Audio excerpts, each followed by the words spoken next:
wherever you are in the world. This is Jody with All True Crime ASMR. So, as you can see, I have my new microphones, and I'm not sure if I love them or I hate them. It's kind of a love-hate relationship at this point.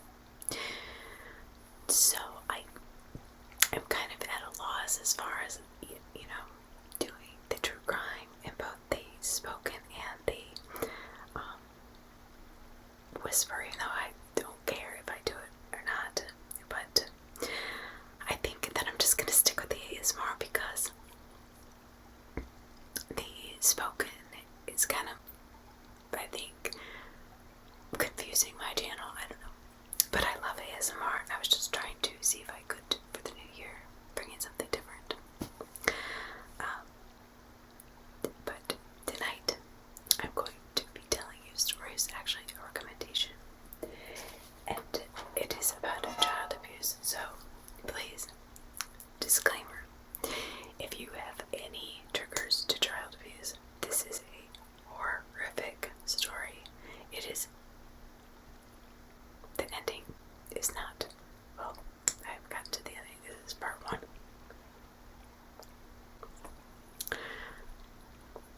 Because there's like, I read the first book today. The entire book, yes. And it is about David, the boy called, with the name It, or the boy called It, I don't know. A child called It, and it was so horrific and horrible. I can't even imagine being a mother and treating anybody like this. You know how I feel about treating kids poorly, but oh my gosh, this woman,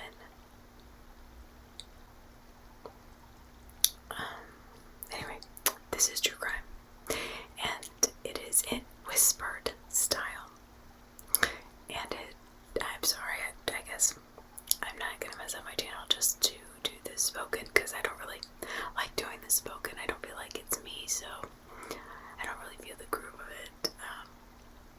There's so many channels that do spoken. There's no reason to, I think, compete with that, to be honest with you. I'm here, really, number one, because I love it. Number two, because it relaxes my dad. And number three, to make everybody else, aware of what is going on out there and how people get, oh my gosh, what the people can do. I mean, I think that has been my biggest thing throughout my life, is with true crime, and even my daughter and my mother and myself. There's so many situations I could have been in that I could have been killed or kidnapped, especially here in South Florida. It looks like my eye, the light is really in my eyes all the time. It's like, no, everything, you know what, everything was gone absolutely the worst way. Something good. This is, I'm sorry. Okay, at least I don't look like I'm missing an eyeball. So, anyway, I want to get back to the story. But this is true crime. Nobody under the age of 14. And even then, please, viewer discretion is highly advised. Be careful what your children watch. That is all I'm gonna say. So we will try my new mic out tonight. And this story is absolutely the most heartbreaking story there is in the entire world, I think.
was like, one day the, like, don't do that turned into beating. And I don't mean like beating, but I took notes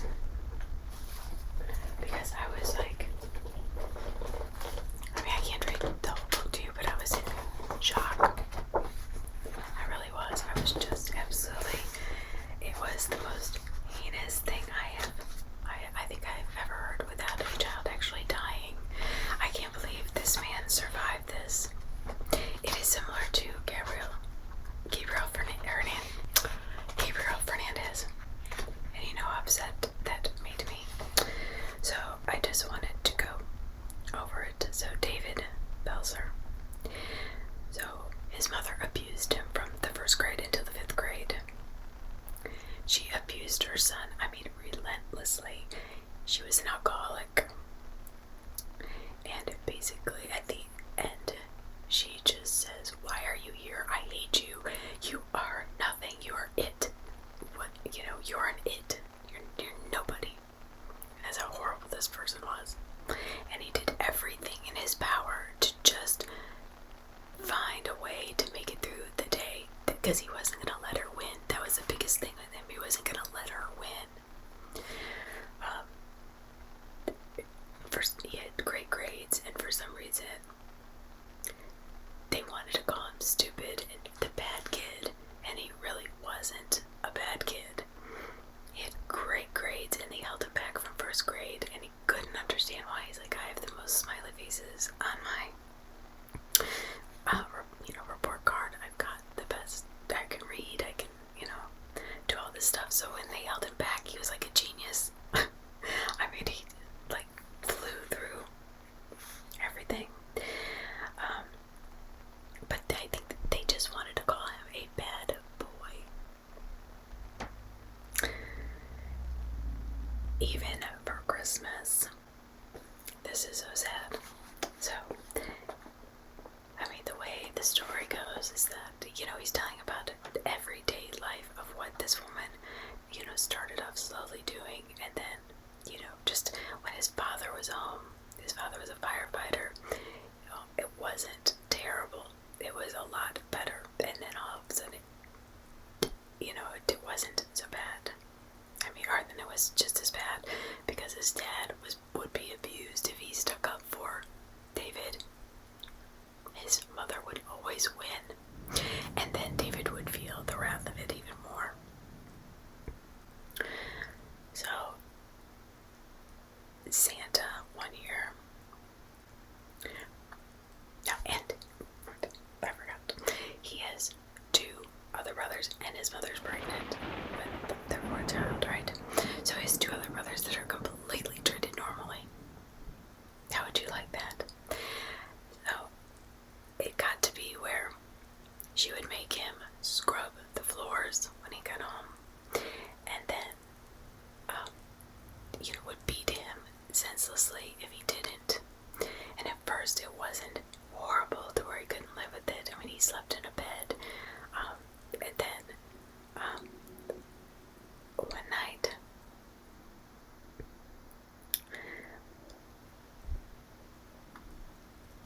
she had grabbed him really hard, I guess, and one night it actually broke his shoulder, and she just said, he was in the, she said, sleep on the top bunk tonight, honey.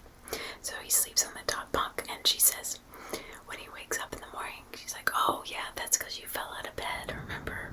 So she takes him to the hospital and gets his arm fixed, and he starts this feeling of dread, this almost like terror inside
she started to call him, or you, hey you, or that kid, or, I mean, not even your kid or my kid. I mean, he would sit in the car. She would take the kids to McDonald's, to the store, and he would have to sit in the car.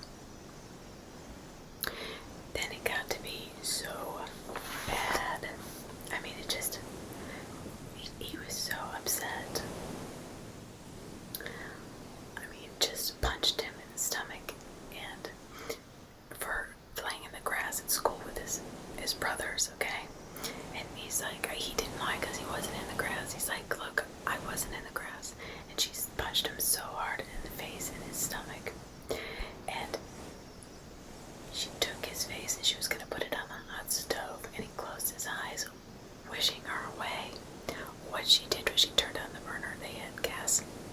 And she took his hand, his arm, and she put it over the flame and just let his arm boil. He said he could feel it popping, like the skin popping. And this woman, I mean, you could smell the flesh and everything. And then she ordered him to get on top of the flames. And he was like looking at this clock they had.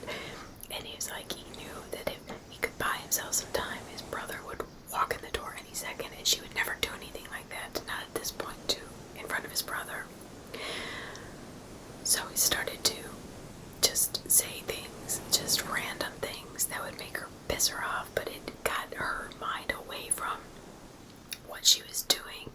And finally his brother rushed into the door, and she's like, oh, you know, get down, whatever. And she turned off the stove, luckily.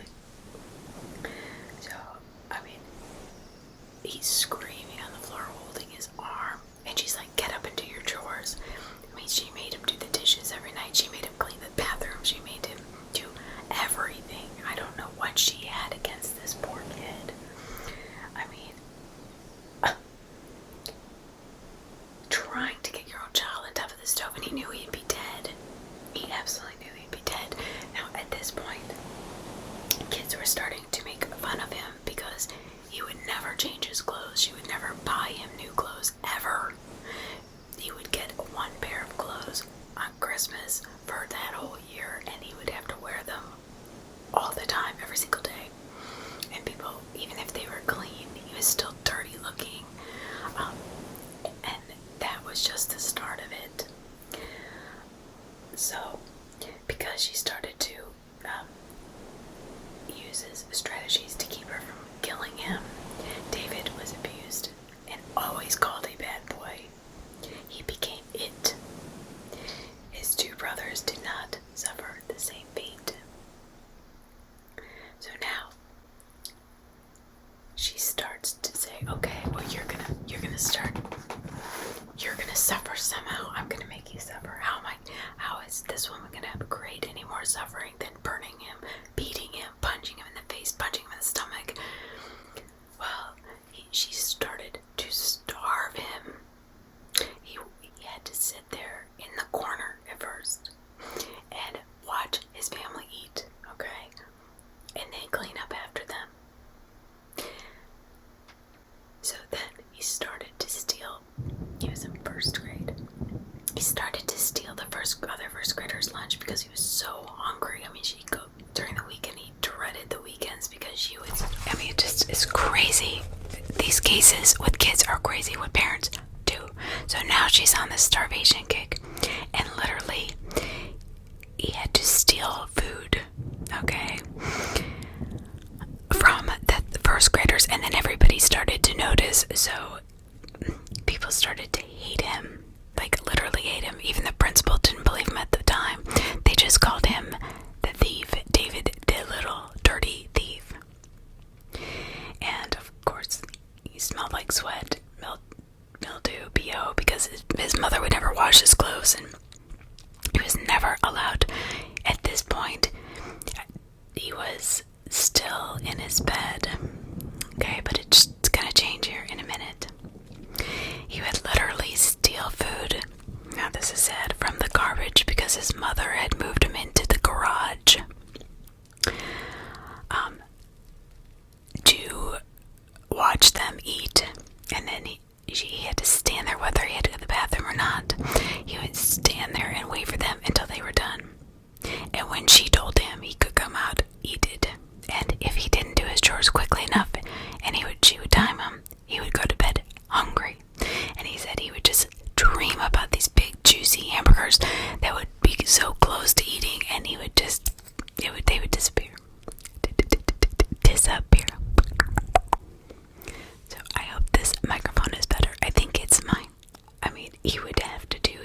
hours before he could eat anything, morning, noon, and night.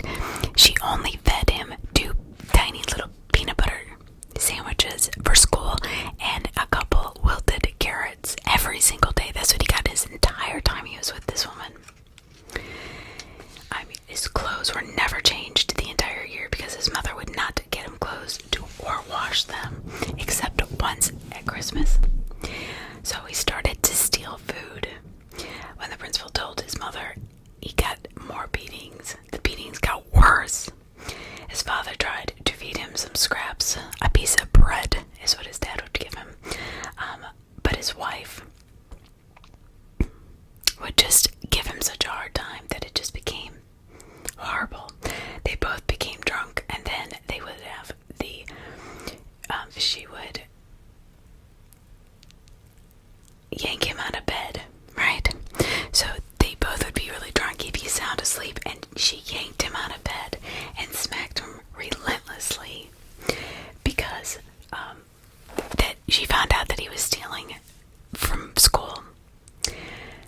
So now she is making him sleep. She gave him newspapers and made him sleep underneath the kitchen table like a dog next to the cat litter box, okay? He said he just wrapped himself up in the newspaper to keep warm and shivered. You know, she beat him so bad that time for stealing. When anybody would call, she would just beat him relentlessly. He tried to play, and because the beatings got so bad, he would try to play dead, or like he was too tired, and literally it didn't work. She would start to starve him more. So she went into the school and she lied and said that he had an overactive imagination. Now at this time, they just had his 4th child, which is another boy, and she just was holding him and cuddling him, and she's singing to him and just treating him so amazing. And her other brothers too. They all got to eat together, just him, and I don't know why. And these people at the school accepted her stories. I mean, literally, this kid was constantly black and blue, and he had to look gaunt. I mean, he had to look yellow and pale, and nobody believed him. They had him because after she came home from school to talk about how innocent she was to the principal, she actually took a soiled diaper, sat him in a chair, and proceeded to rub the feces on his face. And then she wanted him to eat it, and he said no, and he kind of knocked it out of her hands, and the baby started crying, right? So she goes, and he's like, okay, good, I'm just gonna buy some time. He keeps looking at that clock. He loves that clock because that gives him, he knows when his brother's gonna get home, he knows when his dad's gonna get home, right?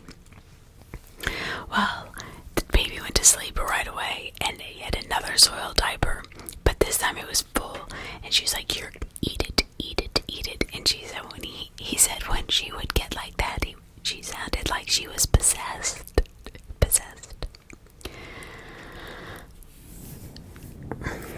Anyway, she proceeded to slam his face into the counter, into this fully soiled diaper. Not the one she smeared on his face originally. This is a new one, and literally she had hit his nose so hard it started to bleed. So as he breathed in all of this feces, and so then she realized her brother were coming home. She said, oh, they're coming home. Wipe, and she like threw a towel at him. She said, wipe that off your face. But literally as he's blowing his bleeding nose,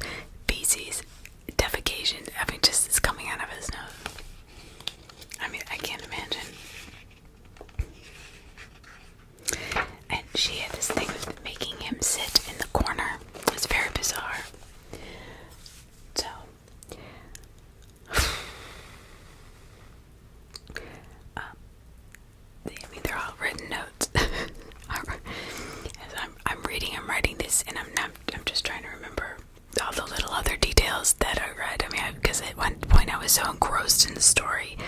I'm like, how can this parent do this to this child?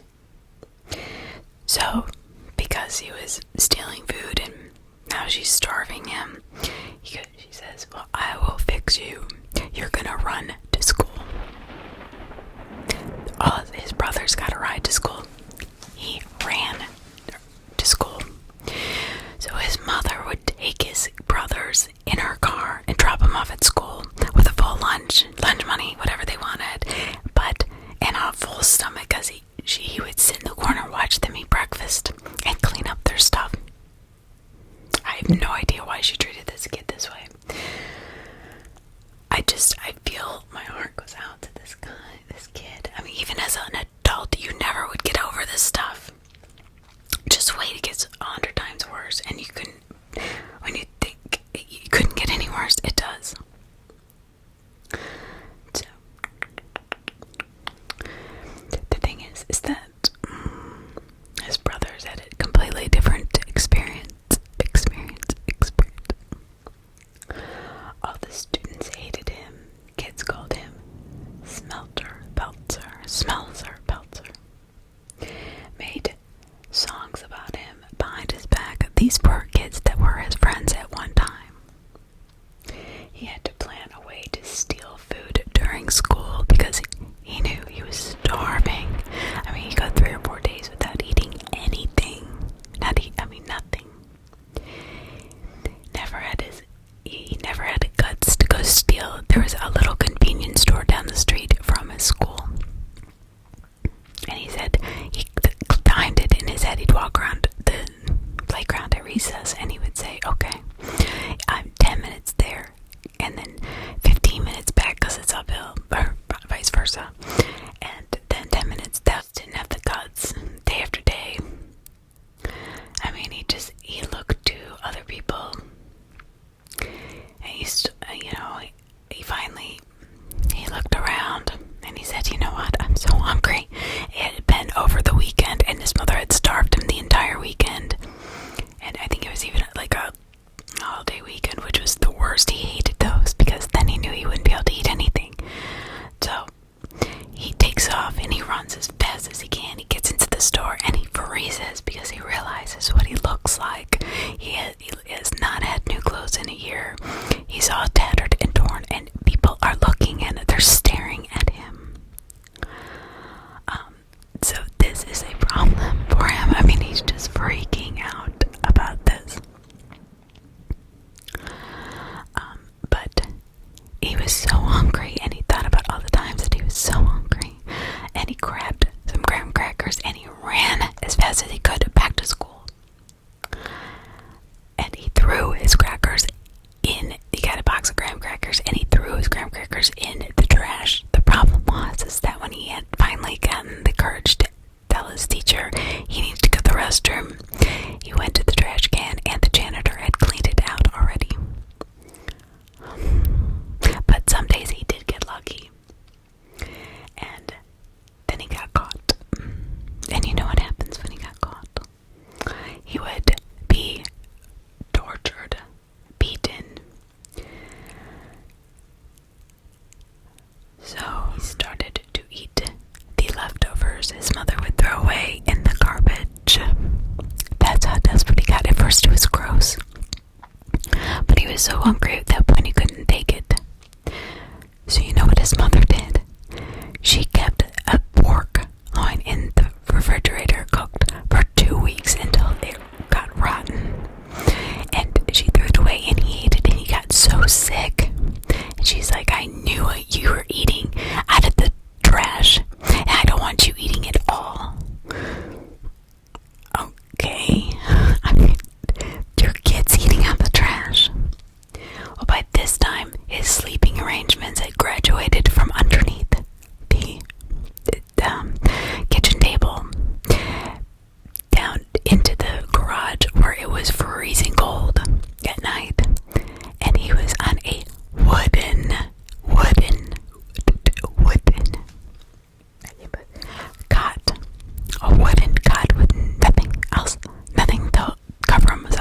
that she just starved him relentlessly. I mean, it was like she was punishing him, and his dad knew why he was stealing this food, but he would have to take, after he cleaned up after everybody ate and he sat in the corner, he would have to actually take the trash can to his mother, who's sitting on the couch drinking her drink, and show her the contents of the garbage if he ate it or not.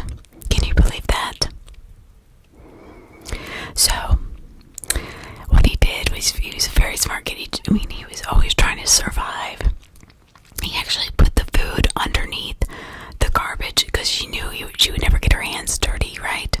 So she doesn't stick, she just kind of like, okay, you can go.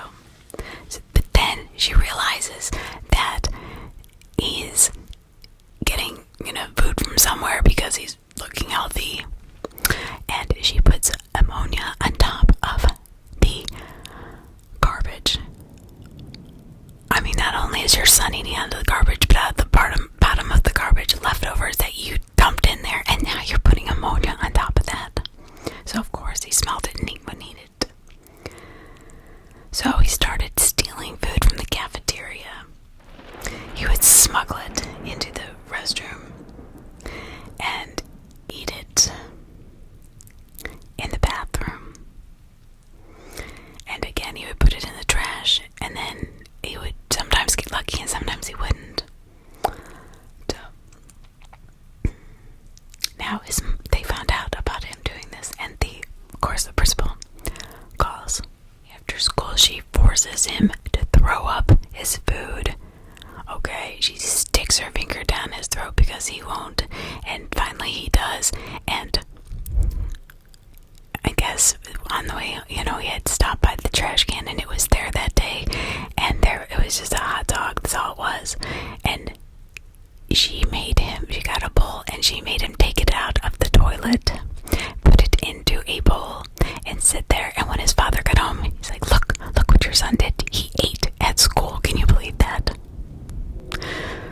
I mean, this kid, I can't believe he didn't die. So then she's like, you want to eat it? Eat it. And she made him eat it. All of it. His throat, the bump, how it gets slimy and stuff. All of it. And his dad sat there and watched, and he's like, why are you making me eat this? And he's like, I don't want to get in trouble. Just eat it. It's better than not eating anything at all. He's like, I don't want you to die. Oh, so he was like feeling nauseous and sick every bite he took. So every single day after school, she would make him do this, okay? And if he had anything in his stomach, he'd have to re-eat it.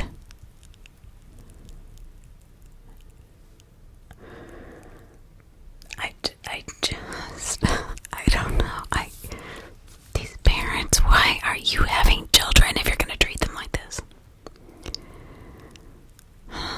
So, because he was caught stealing the food from school, they actually made him change schools, which was great because then he could steal. He was a new kid, and he could actually steal from his classmates again, and he could get to the store a lot faster. But then, of course, he was found out. I mean, he was always caught. Of course, you're gonna always be caught. But he always had a new plan. So now he's throwing up his food, any food he had, after he came home from school. And if he didn't do his chores quickly, which he never seemed to do, he could never make it in her time limit, he would actually have to go to bed hungry. And every single night he said he just went to bed hungry. So now he figured, well, maybe I'll beg for, food on the way to school. So he would, because he had to run to school, he would actually run really fast, leave early and run fast, and he would beg people. And then one day, he wouldn't use his real name. He got smart. Then he found somebody that his mother knew, and guess what she did? He was so scared the whole day because he realized that his mom was going to be getting a phone call. Okay, he knew something horrible was gonna happen.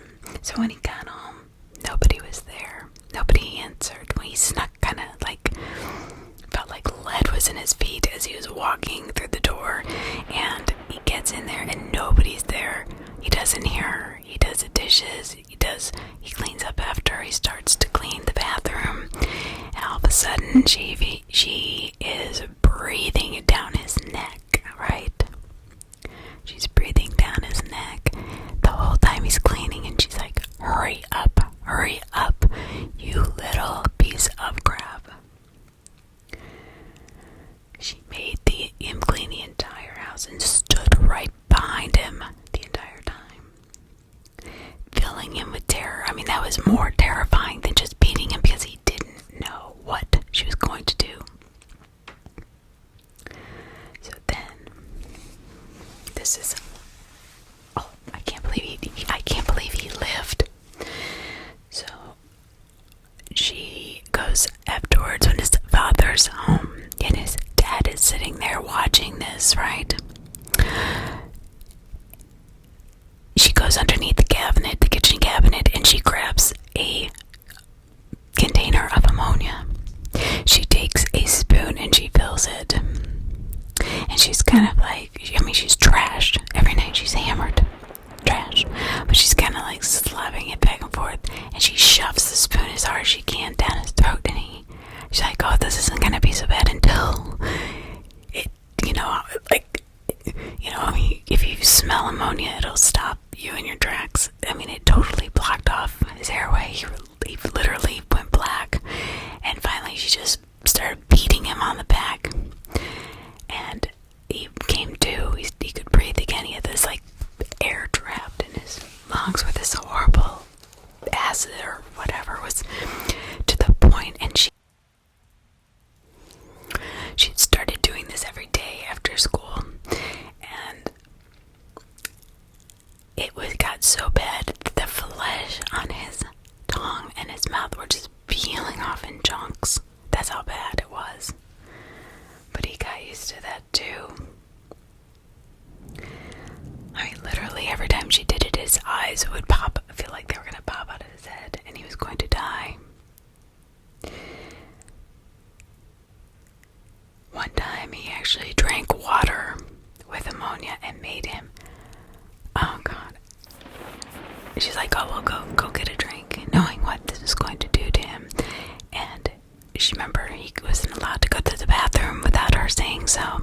So he actually had to stand there, and he went to the bathroom on himself because they gave him diarrhea, and she just made him sit in it.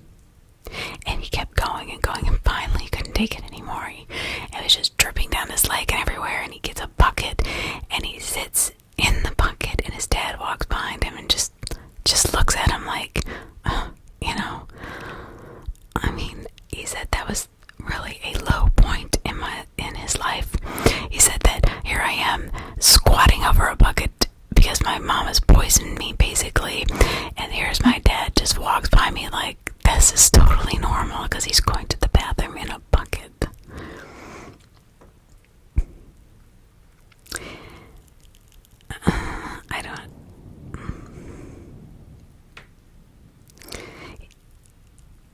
So his mom didn't like that, of course. That pissed her off that he actually used one of her buckets. So she made him clean the entire house. I guess, they had a one-story, house other than the basement. Or I guess he was in the garage for some reason. I'm thinking he's in the basement. So she puts like a bunch of like Dove or Dawn soap in his mouth, this pink soap, and makes him clean the floor for 2 hours with this soap in his mouth, thinking that he's gonna swallow it. And he said, I had a couple wins. I kept that soap in my mouth the entire time and never swallowed a bit until I finally got finished, and I just spit it out back. He said it was really one of the only times, and we had a couple times, but really the only time that he survived her, that he won, and it was like something he could keep in his mind to make him feel good, because he was just, at this point, he was like thinking, his dad's starting not to like him. His brothers were starting to make, just look at him like, And then he locked him in the garage for years. In 1971, summer, he was almost 11 years old, right? This had been going on since he was 4 or 5. I mean, there's no way a 4 or 5-year-old could do anything wrong. All of his brothers were not abused. He was finally, until he was finally rescued when the school finally asked about the horrible appearance and bruises.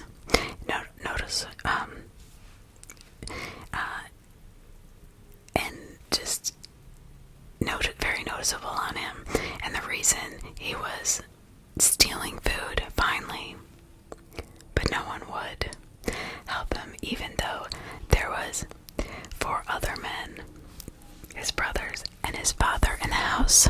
Well, one was a baby, but he was 5 years old at the time, and his little brother was, getting to be older, so he was 4 or 5, and he would actually tell on him to get him in trouble to see what his mom would do, and he thought it was funny. And he says he doesn't really blame his brother because he just was like a little Nazi for her, and that's what he grew up with, that he was like this thing she used constantly. It was so sad. He would go 3, 4, 5, 10 days was the longest he ever went without eating. 10 days. I mean, can you live that long? Then one day, she was like bouncing her little one on his knee, and she was really drunk, and she was going back and forth, and she's bouncing her little one on her knee, and she has this knife in her hand, this huge kitchen knife that she was cutting up vegetables or whatever with, and she was so drunk. What happened was, it was like, she kicks her son off of her knee, and she accidentally falls into him and stabs him in the abdomen, right underneath the lung. So he is bleeding profusely. He's just feeling this warm oozing. He's thinking he's going to the hospital. He's, passing out, and he hears his little brother saying, "Dave, it's gonna die. It's gonna die. It's gonna die." I mean, and what his mom was she was going to be a nurse before she met his father, so she did all of the nursing. She did not take him to the hospital. This kid had a wound, like this huge knife wound in his stomach.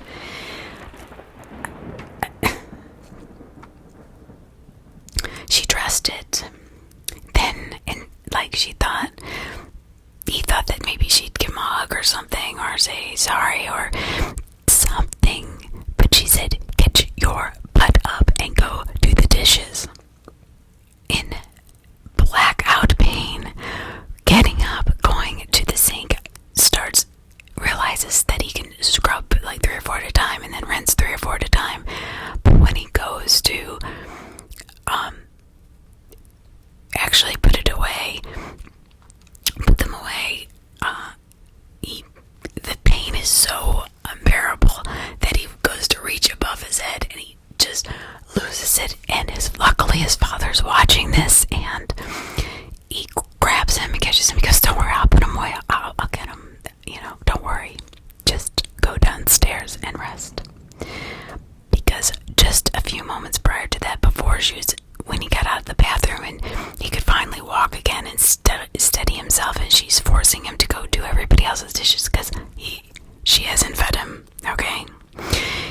In probably 3 days, he's got his little brother saying, "Dave, it's gonna die, it's gonna die." And he goes to his dad sitting on the couch reading his newspaper, and he's got blood coming out, just dripping on the floor, right? And his dad just looks over and he said, "What are you doing here?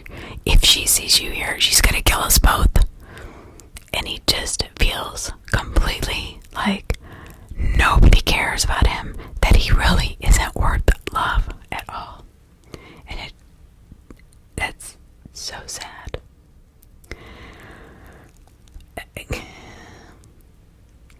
She just, I guess, stuffed it.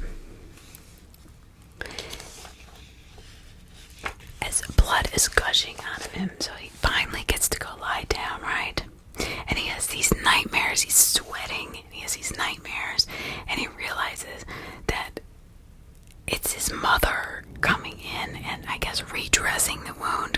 so much pain.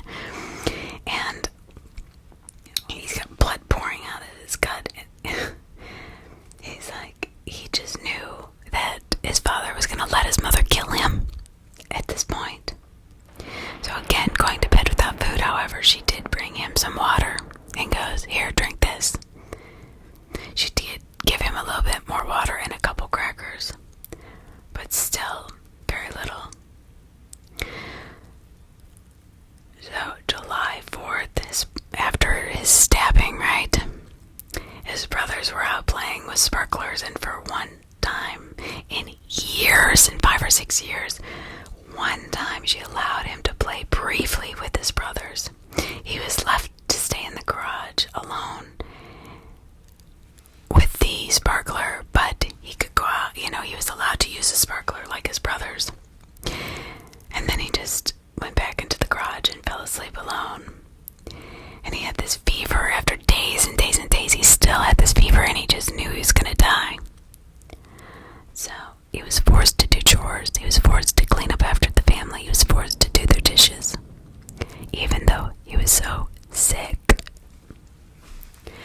So he actually feels his wound. And there's this huge gaping hole. He said he could almost put his hand in it. So he starts squeezing it because he knows it's infected. And he's like, you know what? I can fix myself. I'm going to fix myself. He has this epiphany, like, nobody's going to win. She's not going to win. So he's squeezing it. And he takes a towel and he puts it between his teeth because he's trying to mute the pain, or mute the screaming from the pain, right? And he is squeezing all this yellow, oozing white stuff out of him until it runs clean with blood. And then he dresses it himself. And he uses water out of the toilet because he doesn't want his mom to hear him turn on the sink. Is that not sad?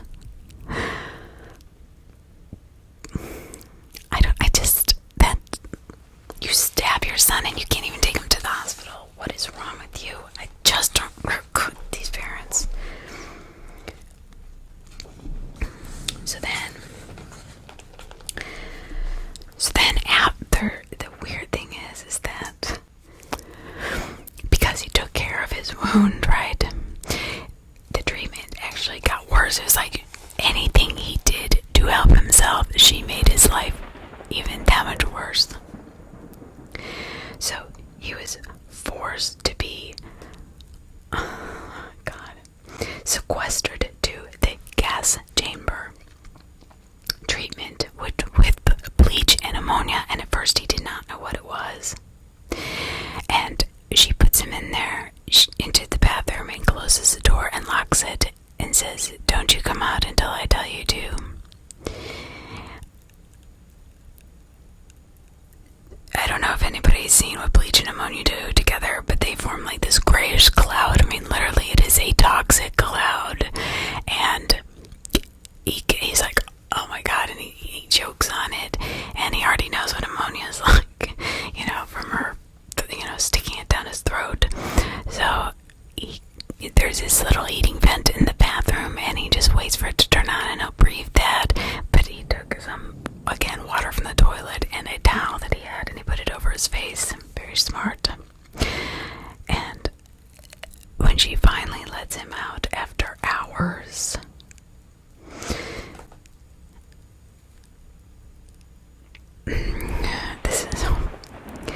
he is vomiting. He literally, for the next night, he is internally bleeding. He's vomiting blood.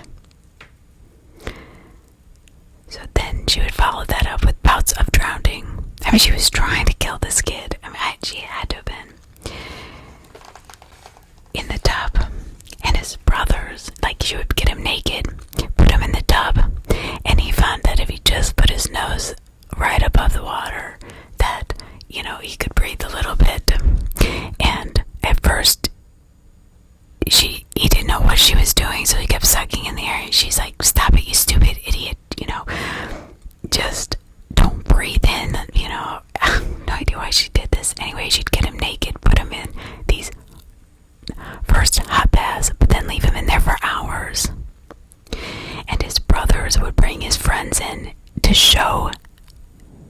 freak of a, brother and see the punishment he was serving. And when his friend says, well, what did your brother do? He just shrug his shoulders and say, I don't know. So they were bragging about how horrible their brother was being treated. His mom would beat him just mercilessly, sometimes with dog chains, and other times the broom handle. He said that was the worst. He said the dog's chains, yes, they hurt, but the broom handle was terrible.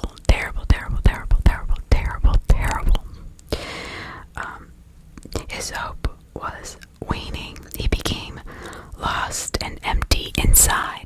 For Christmas, I got him roller skates, right? And he was really excited. He was like, oh, that's awesome. But she did it to torment him. When other kids were not allowed outside because the temperatures were so cold, he was forced to roller skate up and down the street for hours on end without a jacket on. Okay, just this tiny little t-shirt he always had, and these, jeans, I guess, thin jeans, to the point of where people would run out, get their whatever, trash or whatever, and then just run back in and stare at him like, what are you doing? And he said he would use that and just push himself harder and harder and harder to keep warm.